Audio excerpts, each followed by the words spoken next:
I love the charm of this piece. You know, it was very simple, very short, but very to the point. You definitely felt something for this boy. Um, you wanted things to work out for him and his mother. And you get a sense that he will wish his mother back to health once he has discovered the power of this book. That'll be one of his first choices. And just the choices of visually how they chose to represent it lets it be clear. This piece doesn't have a ton of dialogue, it doesn't need it.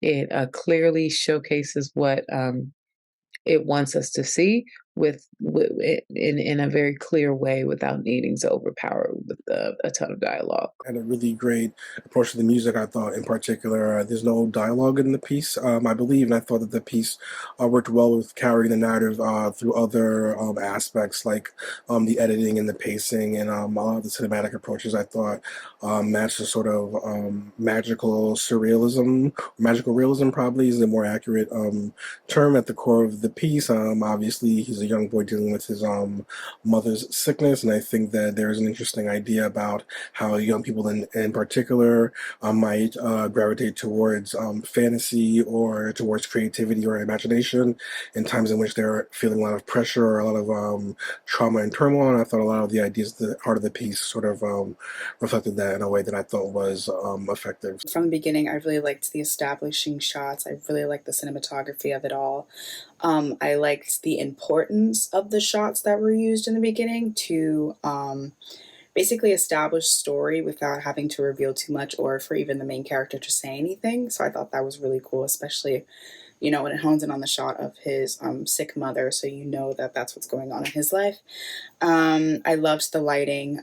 We all know that lighting for black skin is not always done justice. So the fact that it looked very beautiful and using the natural lighting and whatever lighting was used on set really worked well and really illuminated his skin beautifully.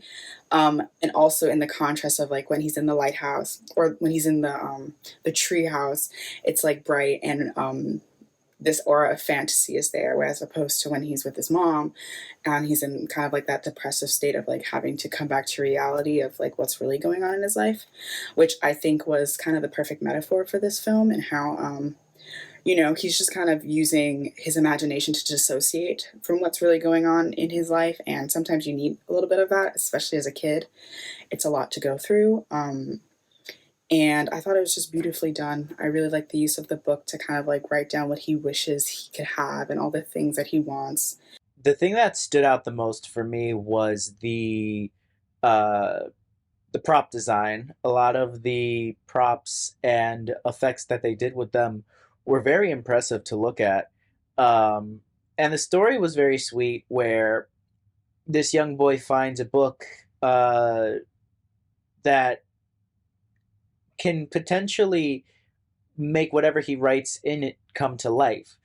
And uh, at first, most kids would use that. The power would immediately corrupt, but he sees this as an opportunity to save his mother's life, which I think is really cute and really sweet. Very inspirational and hopeful. I really liked it a lot. I thought, with all, there was very, very little dialogue, and I thought the main actor did a really wonderful job in his reactions and expressions, given that he didn't have really any dialogue. And he was able to carry this film from beginning to end. The mother did a great job, but she was in it so little. It was just really well done. I liked the line, "For those who fear but dare to hope." It wasn't really a line. I think it was, written, but it was really, really inspirational, this whole thing. Nice inspirational music, too, to go with it. I liked it a lot. I think a lot of the time we have this idea in our heads about what is important to kids, or they have such active imaginations and they have such pure kind of innocent joy about them. And I think a lot of the times we also forget that they're also interacting in what we call like the real world once you become an adult. but kids exist in that world too, and they're still interacting with that world. It might be framed a little different. They might have a little more insulation from it sometimes with their parents, and if they, are being a little sheltered, or, in general, you always want to protect children and your kids especially from, the bad of the world, but they can't exist purely in a bubble. They can't exist in a vacuum. They do exist in the real world. And I think that a lot of the time we try and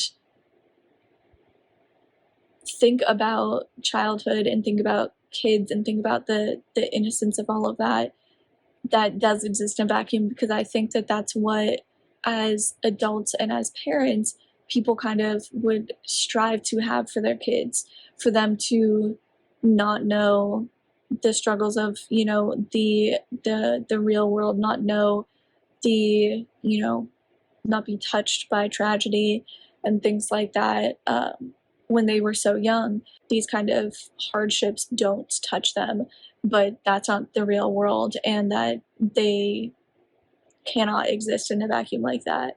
So that's kind of where I went with this.